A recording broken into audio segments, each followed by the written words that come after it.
Here we go. All right. Hi, I'm with Paul Funnell on Skype, and Paul is a sheep and irrigation farmer from southern New South Wales around Wagga Wagga. He's also a councillor on the Wagga Wagga Council, and last week he moved a motion to repeal or to end the sister city relationship that Wagga Wagga has with Kunmin in China. You didn't expect it to pass, but it did.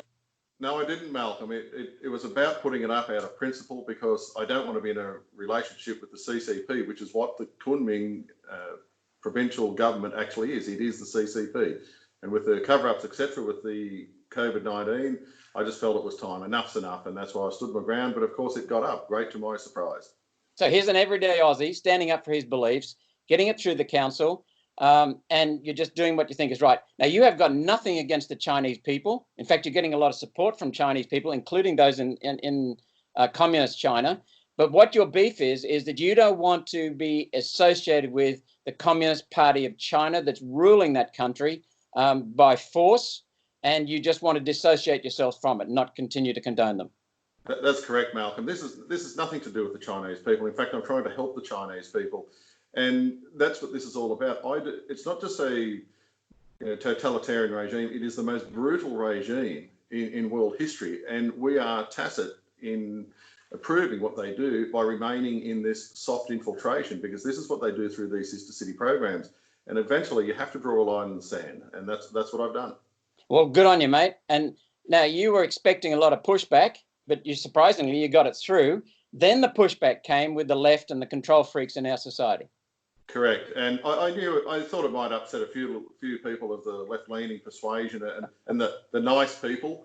And there's nothing wrong with being nice, but they don't understand what they're dealing with here. They don't realise that we're actually in bed with a brutal communist regime. So yes, I thought we might get a little bit of pushback around here in Wagga, but it absolutely exploded. It has gone global. But it's been in support of you, not against you. In support of me, yes. I am getting support from all over the world. Obviously, a lot of the Chinese nationals and Chinese Australians and people from all over. Some of them, however, only contact me directly through my text or email privately because, as they said, they still have family living in China and they're afraid. And of course, this speaks volumes to what this whole situation has brought out. But if that doesn't make us stop and think, we don't want to be in this relationship, and if we can't stand up, and they are so pleased, so many of them have said, the majority, they are so pleased that they finally found a politician, which of course a local government is certainly far from being a politician, has actually stood up to help them. So it's just been overwhelming. But of course the vitriol and the hatred that has come from the opposition is just absolutely astounding. But that speaks volumes. Here in Australia, Paul. Here in Australia, I've received many threats, as in death threats. I can produce those documents, and it's quite disheartening, actually, to think that people could be so vitriolic and so interested or disinterested in wanting to stand up for people and for what is right. But unlike in China, I will defend their right to do so, because we have a democracy where they have that choice. So you're standing up on behalf of your constituents and on behalf of your own principles. And what you've been surprised by is the lack of interest from the mainstream media in this country, the vitriolic response and attacks on you personally just by voicing your concerns, which got through council. Now you're expecting it to be rescinded tomorrow, Wednesday, at the Shire Council meeting, correct?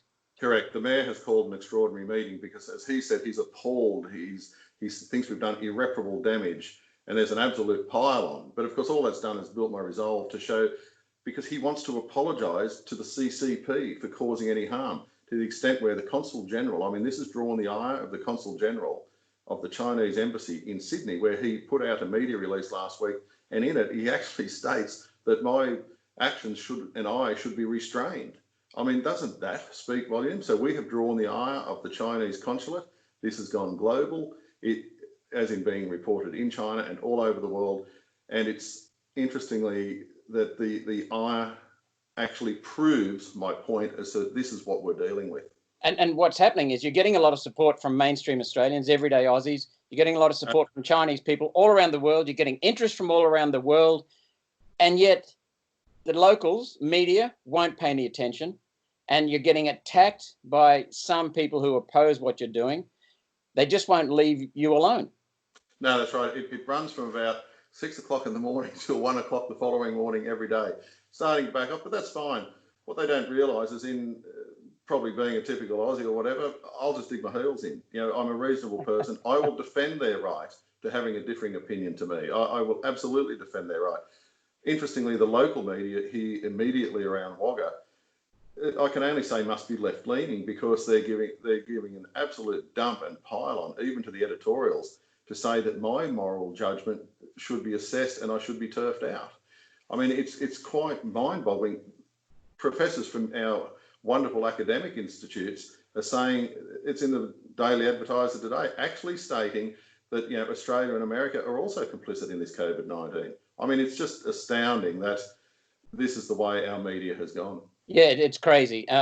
Last week I came out and made a tweet, 2 weeks ago, made a tweet that went around the world, and it's got enormous support from just about every continent, and saying that we need to hold the Chinese Communist Party responsible for the COVID virus, because they suppressed the news of it. They shut down doctors who wanted to talk about it publicly to raise public awareness. The World Health Organization came in and supported that shutting it down, and the World Health Organization and China have colluded to make sure that the West didn't know what was going on. That's cost us more lives, delayed our response. We're having a pandemic because of something that was released in China and because of suppression of that in China. And what you're saying is you want truth, and you're, just to wrap up, you're saying we should end the sister city relationship between Wagga Wagga and the Kunmin area because of the Chinese Communist Party's role and rule over Kunmin. That's what you're against. That is absolutely what I'm against. This is the same municipal government that actually has, it's documented in current times, of torture camps, of, you know, abuse against their own people. That is who we are in the relationship with, not the good people of Kunmin. It's the regime we're in the relationship. That regime is the CCP, who has allowed this unleashment of this COVID-19, which has absolutely devastated world economies. Hundreds of thousands have died, millions are infected. It's going to take generations to pay back the debt, and everyone wants to turn around and look everywhere else, but yet remain, our city council wants to harangue me and turn around and say, oh no, it's all nice, we want to remain in a relationship with these people. You've got to be kidding me. To be in a relationship, it has to be mutually respectful. And when they're talking about cutting you off, or suppressing you, what was the word? Restraining you, then that's hardly mutually respectful, because you're a citizen of a foreign country and their consulate wants to restrain you for that. Now, as I understand it, a lot of people have now contacted the Wagga Wagga Council and are wanting this to continue, not to be rescinded tomorrow.